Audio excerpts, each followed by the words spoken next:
Her legs were thin but strong from her time running from the other children at the kids' home. Every stride was its own small leap through the air as she felt a gust of wind pushing her from behind. Endry did stay just 2 paces back, just able to keep pace while keeping a steady aim at the heron, still occupied in thrashing on the far riverbank. Occasionally he glanced around with his periphery, as well as up toward the sky in the event the heron was not the only being capable of using the skies this morning.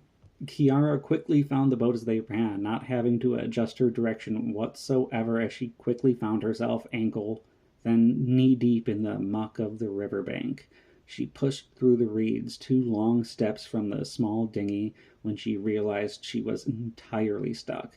Just as she was turning back to Endry, she could feel both his arms under her own, lifting and tossing the child into the boat in one strong, fluid motion.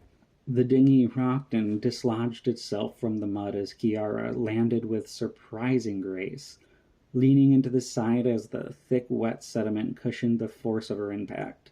Her arm still hurt like hell from using it to brace against the sturdy wood, though.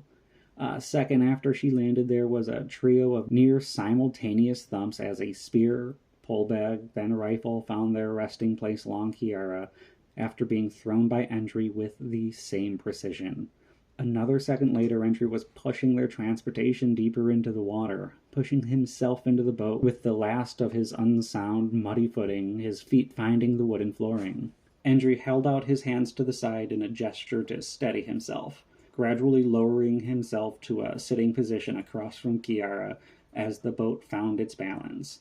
As the boat eked into the center of the waterway, it began drifting with the current toward the splashing of the heron and its prey.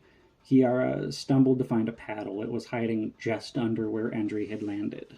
Kiara watched Endry more than where the two were destined for, while Endry's focus refused to shift from the Vronti as the bird's neck twisted and made a painful squawk.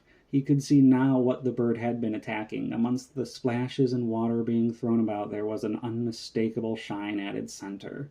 Sir Carandino, with sword and shield in hand, locked in combat with the creature.